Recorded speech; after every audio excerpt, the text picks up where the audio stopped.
Let's get to the point. Isa ito sa pinakamagandang take-out packaging for a cafe. And Batcha Coffee ay isa sa mga cafes na inaabangan ko talagang mag-open. Meron na silang pop-up kiosk where you can try their coffee for take-out, pero their main store will be opening probably sa latter half of this year sa Greenbelt 3 in Makati.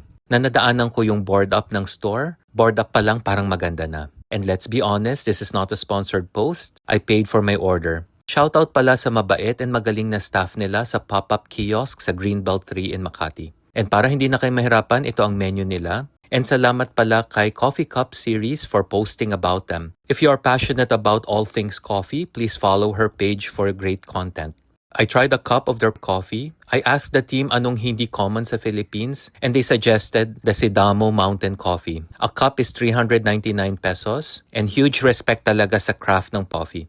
It was a delicious cup of black coffee na may dark cocoa notes pero kalmado ang flavor na parang tea. And wala rin itong nakakabiglang bitterness tulad ng mga friends nyong bitter pag bigla kayong may good news or success. And what I found interesting also, may included siyang chantilly cream and may sugar stick din. And I love na natitikman ko ang vanilla sa cream nila and yung sugar spoon naman merong interesting na floral flavor. Pero ang suggestion ko, try to taste the coffee muna without adding these two para matikman mo yung quality coffee nila.